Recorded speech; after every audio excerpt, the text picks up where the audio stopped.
하나님의 영광을 위한 세 가지 기도의 주제는 하나님의 이름과 나라와 뜻이었습니다.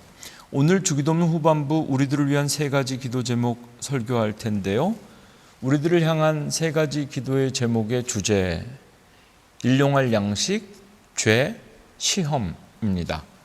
먼저 첫 번째, 우리들을 향한 첫 번째 기도 제목, 그리고 주기도문 전체로 따지면 네 번째 기도 제목을 11절의 말씀을 통해서 함께 확인해 보겠습니다. 11절, 오늘 우리에게 일용할 양식을 주시옵고.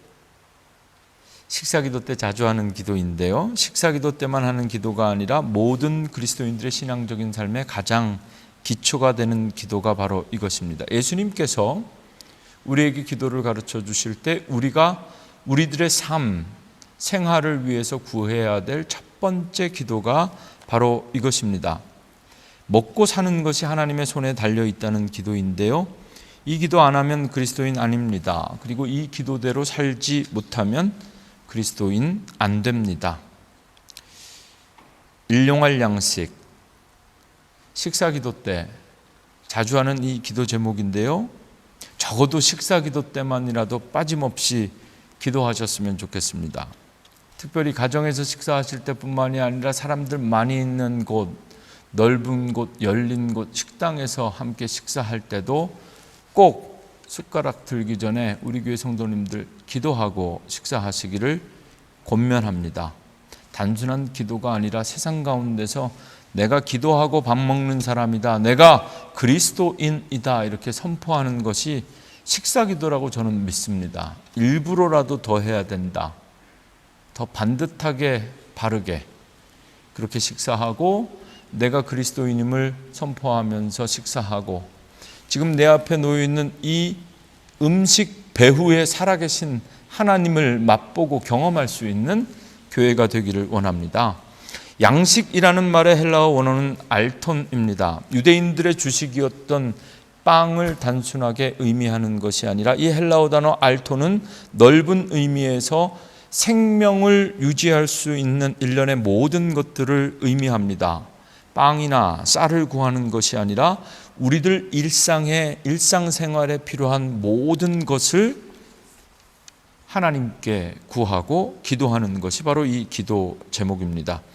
우리 삶의 모든 필요를 채우시는 분이 하나님인 줄로 믿습니다. 어제도 오늘도 내일도 하나님 한 분께서 우리의 필요를 채우십니다. 다 아멘 하셔야 합니다. 우리가 벌어서 우리의 돈으로 사서 먹고 우리 마음대로 쓰는 것 같지만 절대로 그렇지 않습니다. 우리는 다 하나님의 것으로 빌어먹고 사는 인생들입니다. 표현이 좀 그렇습니다. 그런데 하나님의 것을 빌려서 먹고 빌려서 가지고 빌려서 소유하고 살아가는 사람들, 신학적으로나 신앙적으로나 절대 틀린 말이 아닙니다. 우리에게 맡겨진 생명, 우리에게 맡겨진 시간, 그리고 우리에게 맡겨진 지식, 지금 여러분들 주머니에 있는 돈, 그거 여러분가 아니라 여러분에게 맡겨진 돈이라는 겁니다. 감리교회 창시자 존 웨슬리의 신학적 기초 위에 세워진 감리교회에 다니는 여러분들 감리교인들에게 이것이 아주 중요한 교리적, 신앙적 토대입니다. 청지기적인 삶 말입니다. 예수님께서 가르쳐 주신 이 네 번째 기도 제목의 문장 속에는 그 어떤 단어도 빼면 안 됩니다.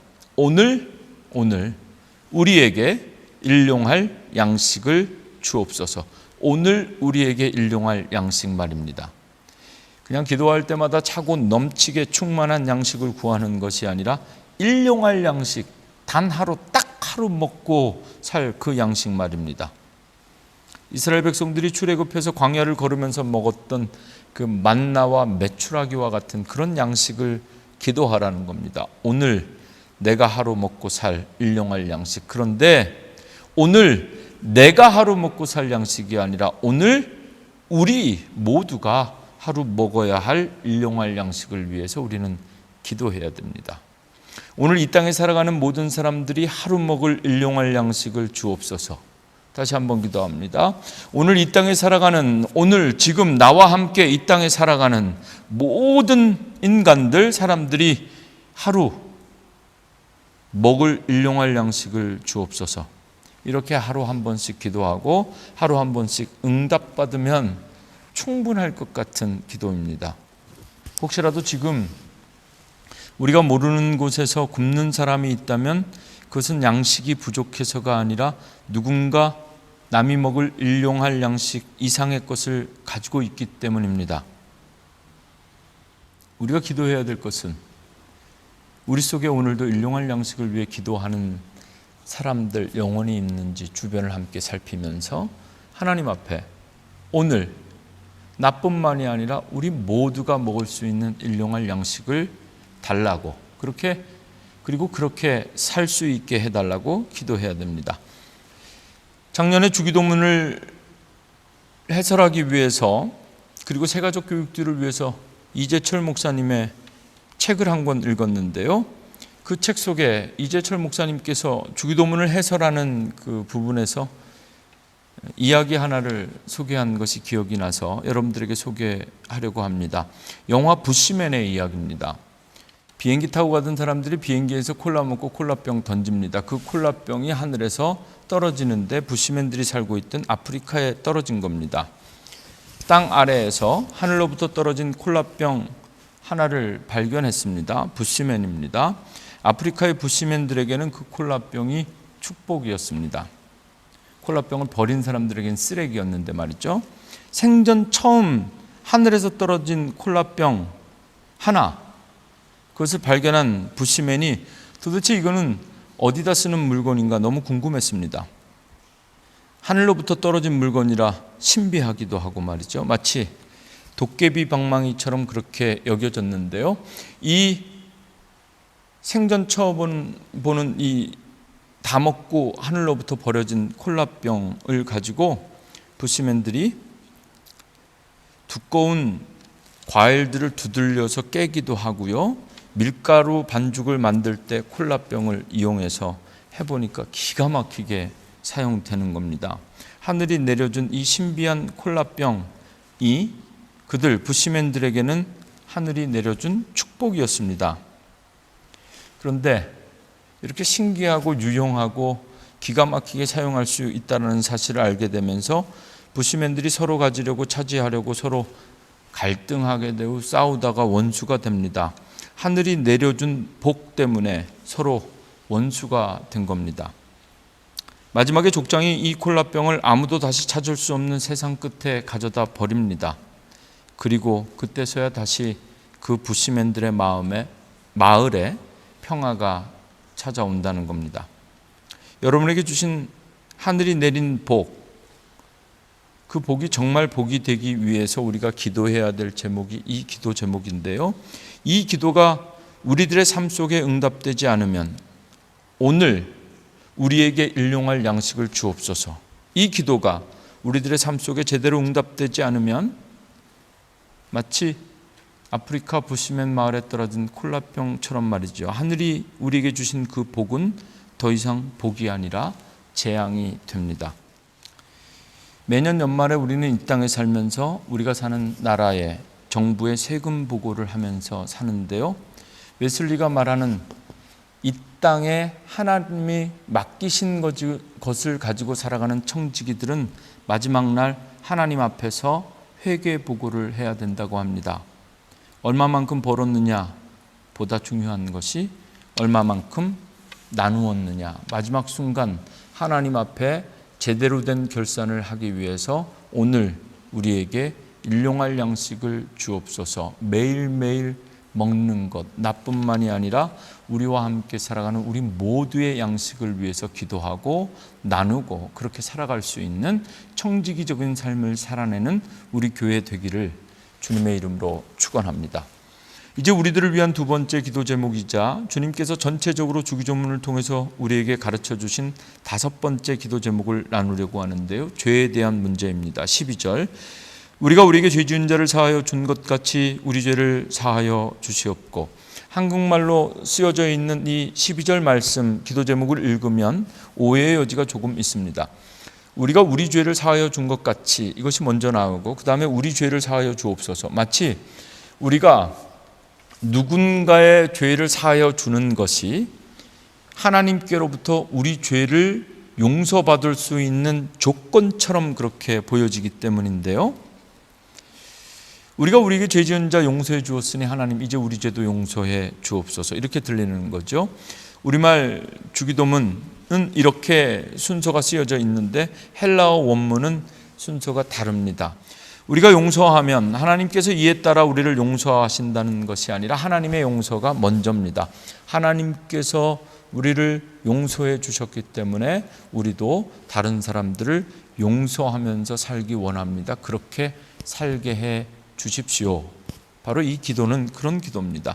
성경에서 죄라는 말로 번역되어지는 그 원어들을 좀 살펴보면은요, 총 5가지 헬라어 단어들이 사용되는데요. 첫째가 하마르티아입니다. 5가지 중에 이것은 좀 기억하시면 오늘 설교를 이해하는 데 도움이 됩니다. 하마르티아, 많이 들으셨을 텐데 궁수가 활을 쏠 때 관역 정가운데 꽂히지 않고 관역을 벗어나는 것, 그런 의미에서 하마르티아인데요. 죄란 정확하게 하나님께서 우리에게 원하시는 삶과 방식과 행동의 반경을 벗어나는 행위는 죄다. 두 번째 단어는 파라바시스라는 단어인데요. 그어놓은 줄을 벗어났다는 의미입니다. 마치 우리가 운전하다가 차선을 벗어나거나 중앙선을 넘어가는 것, 그것은 죄다. 하나님께서 정하신 정의와 원칙을 넘어가는 것, 넘나드는 것, 하나님의 법을 지키지 않는 것은 죄다. 파라바시스이고요. 세 번째 죄는 파라프토마라는 단어입니다. 미끄러져서 넘어진다는 겁니다. 감정이나 욕심에 치우쳐서 미끄러져 넘어지는 것, 하지 말아야 될 말을 하고 쓰지 말아야 될 돈을 쓰고 가지 말아야 할 곳에 가는 것, 그것이 바로 죄라는 겁니다. 파라프토마. 그리고 네 번째는 아노미아라는 단어인데 원래 노미아가 법이고 아라는 전치사가 붙으면 불법이 됩니다. 불법은 죄라는 것입니다. 5번째, 처음에 말씀드린 하마르티아와 함께 이 5번째 죄라는 단어 오헤일레마라는 단어를 좀 기억하시면 좋겠는데요. 채무라는 뜻을 가지고 있습니다. 실제 금전거래에서 돈이나 물건을 빚지는 것, 채무는 빚을 졌다는 말입니다. 오늘 본문에서 나타난 죄가 바로 이 5번째입니다. 그런데 누가복음에서는 이 5가지 헬라어 죄의 의미 단어 가운데 오페일레마가 아니라 처음에 말씀드렸던 하마르티아라는 단어를 사용하고 있습니다. 하마르티아는 관역에서 화살이 벗어나다, 하나님께서 정하신 하나님 원칙을 벗어나는 것을 죄라고 하는데요. 이것은 본질적인 죄입니다. 마태복음의 주기도문에 기록된 죄의 헬라어 오페일레마는 관계적인 죄, 채무와 빚을 의미한다면 누가복음 주기도문에 사용된 죄의 헬라어 하마르티아는 본질적인 죄를 의미합니다. 우리가 우리에게 죄 지은 자를 사하여 준 것 같이 사람과 사람 사이의 죄를 용서할 때 그때 사용된 죄는 마태복음이나 누가복음이나 똑같은 헬라어를 사용하는데 오페일레마, 채무나 빚으로 표현한 것, 관계상의 죄를 짓는 것을 말합니다. 마태복음이나 누가복음이 그들의 공동체의 관심에 따라 죄 용서에 대한 헬라어 단어를 서로 다르게 사용하는데요. 어느 것이 맞냐의 문제가 아니라 종합적으로 이해하는 것이 정확합니다. 인간이 인간을 용서할 수 있는 죄도 채무나 빚입니다. 그러나 모든 인간의 본질적인 죄는 오직 하나님만 하실 수 있는 일입니다. 하마르티아, 하나님만 용서해 주실 수 있는 죄가 있고요. 채무, 빚처럼 오페일레마, 이런 것은 인간들끼리 용서해 줄 수 있는 거죠. 인간이 인간을, 서로 다른 사람이 가지고 있는 본질적인 죄를 용서해 줄 수가 없습니다. 모든 인간의 본질적인 죄는 오직 한 분만 용서해 주실 수 있는 겁니다. 하나님만 하실 수 있는 일. 그래서 모든 인간에게 필요한 것이 십자가이고 예수 그리스도입니다. 예수 그리스도 외에 다른 그 누구 그 무엇도 우리의 본질적인 죄를 사할 수가 없습니다. 어느 날 예수님의 제자 베드로가 아주 통 크게 예수님께 질문한 적이 있습니다. 주님, 몇 번까지 용서하면 될까요? 7번 정도 하면 되겠습니까? 아주 큰 맘 먹고 이 정도면 주님께서 기뻐하시리라. 늘 베드로는 그렇습니다. 7명이 아니라 7번 말입니다. 내가 한 7번 정도 용서하면 되겠습니까? 한 사람을. 그런데 예수님은 택도 없다 대답하십니다. 7번은 택도 없다. 7번씩 70번이라도 해야 된다.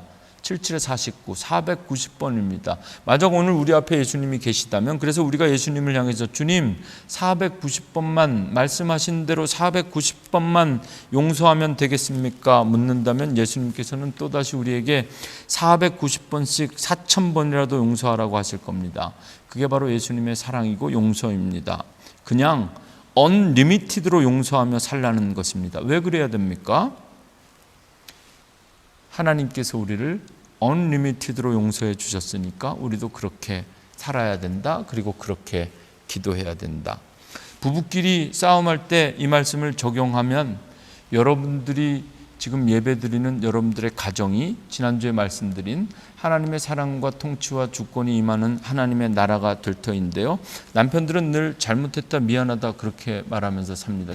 아내들은 늘 그 남편들의 죄를 사하며 용서하며 살다가 어느 날 이 문제가 폭발하기 시작하면요, 아내들이 먼저 말합니다. 이제 정말 가장 듣기 싫은 말을 좀 그만하라고 하는 거죠. 미안하다는 말. 아내들이 잘못한 것보다 잘못했다고 말하는 남편을 더 싫어합니다. 예수님은 7번씩 70번이라도 용서하라고 하셨습니다. 왜 그렇게 해야 되는지 예수님의 말씀을 통해서 설명해 보려고 하는데요. 아까 그 베드로의 이야기가 기록된 곳이 마태복음 18장 21절입니다.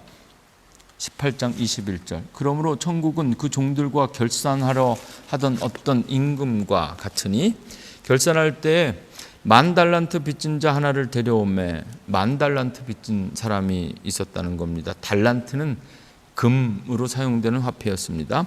갚을 것이 없는지라 주인이 명하여 그 몸과 아내와 자식들과 모든 소유를 다 팔아 너 10,000달란트 10,000달란트 갚아야 되는데 돈이 없으면 너가 가지고 있는 아내 자식 모든 소유 다 팔아서 갚아라 이렇게 말하는 겁니다.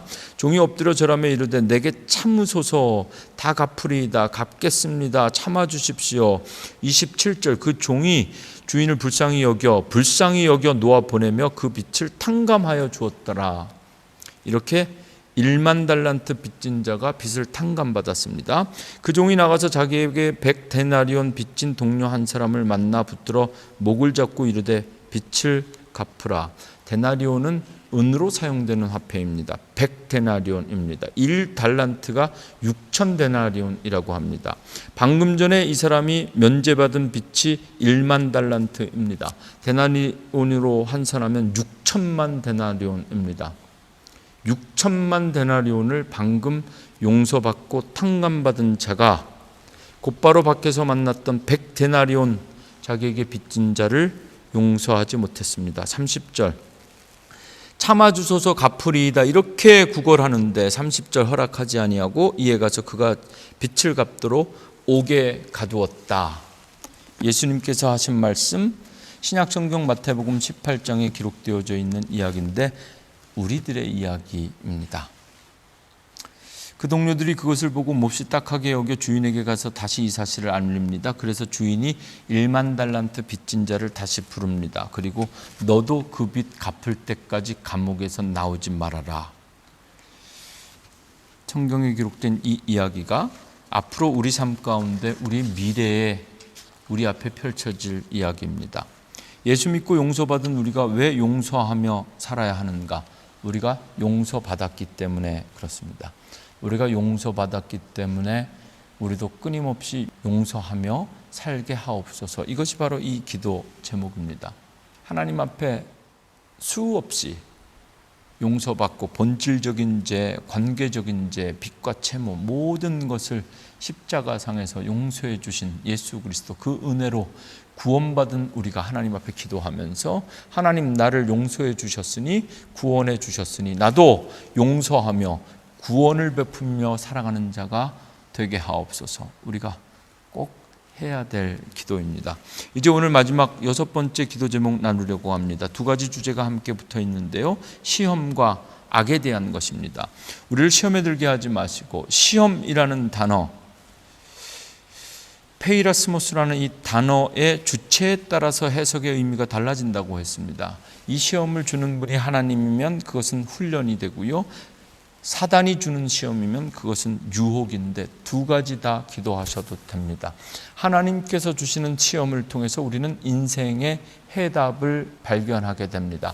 하나님께서 우리를 막다른 골목으로, 절벽으로, 골짜기로 몰아가시는 것 같지만 그렇게 우리를 몰고 훈련시켜서 그곳에서 우리를 향한 우리 인생의 계획을 발견하게 하신다. 그렇게 기도해야 되고요. 또 하나는 지금 이 시간에도 우는 사자와 같이 우리를 삼키려고 달리는 사단의 시험 앞에서 시험에 들지 말게 하옵소서 기도해야 되는 이유가 여기에 있습니다. 우리 안에 내가 시험에 들게 하지 마시옵소서가 아니라 우리를 시험에 들게 하지 마소서. 이 우리를 향한 세 가지 기도 제목 가운데 주제어나 서술어만큼 중요한 것이 대상인데 우리라는 것이 빠지지 않고 나옵니다. 우리를 시험에 들지 않게 하소서. 우리를 이 빠지면 안 됩니다. 우리 모두를 시험에 들지 않게, 우리들 가운데 그 누구도 예외 없이 다 시험으로부터, 유혹으로부터 지켜주시고 하나님의 시험 훈련을 통해서 하나님의 뜻을 알게 해달라고 그렇게 기도하는 것. 그리고 또 한 가지, 좀 제 개인적인 입장에서 해석을 좀 덧붙여서 한 가지 더 말씀드리고 싶으면요, 왜 우리를 시험에 들게 하지 말라고 기도해야 되는가? 여러분, 우리 안에 나를 시험에 들게 하는 사람들이 많아서 우리는 늘 기도하죠. 다른 사람 때문에 내가 시험 들지 않게 해달라고, 나를 시험에 들게 하지 마옵소서, 이렇게 기도하기 쉬운데 이 기도를 하면서 우리가 깨달아야 될 것이 있습니다. 우리는 우리 안에 나를 시험에 들게 하는 사람보다 나 때문에 내가 시험에 들게 하는 사람이 더 많을 수도 있다. 그래서 전 늘 이 기도합니다.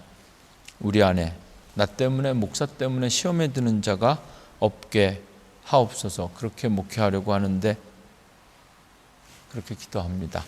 우리를 시험에 들게 하지 마옵소서. 나 때문에 시험에 드는 이가 없게 하옵소서. 우리 교회 성도님들 때문에 예수 믿지 않는 사람들 시험 들지 않게 하시고, 우리 교회 때문에 몬트리올에 살아가는 사람들 시험 들지 않게 하옵소서. 예수님께서 말씀하셨습니다. 작은 자 중에 하나를 실족하게 하면 차라리 연자맷돌을 목에 달고 깊은 바다에 빠지는 것이 더 좋다. 시험에 들게 하지 마시고, 이어서 또 하나의 주제는 악에서 구해달라, 구하시옵소서. 구한다라는 것은 건져낸다라는 의미인데요, 쉽게 이해할 수 있는데 악에 대해서는 우리는 너무 추상적이고 모호한 개념으로 이해하는 것 같습니다. 선과 구분하는, 좋고 나쁘고 나쁜 악 정도 말입니다. 악에서 구해 주십시오, 나쁜 것들에서 구해 주십시오, 이렇게 기도하기 쉬운데 구체적으로 악의 의미를 이해하고 여러분 기도하셔야 됩니다. 성경은 우리에게 좀 더 구체적이고 정확한 무엇이 악인지 우리에게 가르쳐주고 있는데요, 예레미야서 2장 19절 말씀입니다. 내 악이 너를 징계하겠고 내 반역이 너를 책망할 것이라. 그런즉 내 하나님 여호와를 버림과 내 속에 나를 경외함이 없는 것이 악이요 고통인 줄 알라. 주 만군의 여호와의 말씀이니라. 여호와를 버림과 우리 속에 여호와 하나님 경외함이 없는 것이 악이다, 이렇게 말씀하고 있습니다. 하나님을 경외하지 않는 것이 악입니다. 하나님을 경외한다는 것은 공경한다는 의미뿐만이 아니라 오히려 아브라함의 이야기를 통해서 하나님을 무서워한다, 하나님을 무서워할 줄 모르는 모든 것들은 악이다, 이렇게 말씀드리고 싶습니다. 또한 악은 헬라어로 포네로스라는 단어를 사용하고 있는데요, 이 포네로스라는 단어가 흥미롭게도 포네오라는 동사에서 파생되었는데, 포네오라는 동사에 그 사용되는 문장들을 보면 바쁘다, 수고하다, 애쓰다 이런 의미로 사용된다고 합니다. 악을 표현하는 헬라어 포네로스, 그 포네로스의 원어 포네오는 바쁘다, 수고하다, 애쓰다. 여러분, 하나님 없이 바쁘시면 그거 다 악입니다. 하나님 없이 바쁘고 하나님 없이 수고하고 하나님 없이 애쓰는 것은 악이다, 또는 악일 수 있다 생각하면서 하나님을 무서워할 줄 모르고 하나님 없이 바쁘고 수고하고 애쓰는 이 모든 악에서부터 우리를 건져달라고 기도해야 할 것입니다. 이제 주기도문의 총 6가지 기도 제목을 다 살펴보았습니다. 하나님의 영광을 위한 3가지, 하나님의 이름과 나라와 뜻, 그리고 우리의 양식과, 그리고 죄와 시험에 대한 문제, 총 6가지를 살펴보았는데요. 주기도문을 읽다 보면 맨 끝에 마태복음 본문은 괄호로 묶여있는 문장이 하나 더 있습니다. 대개 나라와 권세와 영광이 아버지께 영원히 있사옵나이다. 개역개정 성경에는 대개가 빠졌는데요. 한글 번역까지는 계속 그 대개가 들어가 있습니다.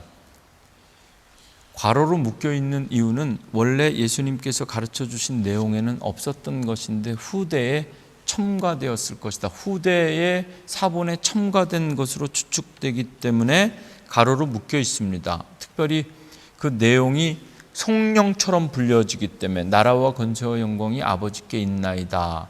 마태복음 기자는 예수님께서 가르쳐 주신 주기도문을 마태 공동체에서 예전적인 의미, 예배 때 사용하기 위해서 이 주기도문을 쓰고 사용했는데, 사용하다 보니까 성령의 의미로 마지막 이 구절을 더 추가하면 훨씬 더 그 의미가 분명해지고 주기도문을 예배 때 사용하는 목적에 합당하겠다, 그런 의도로 추가한 것이 아닌가 추측하는 것이죠.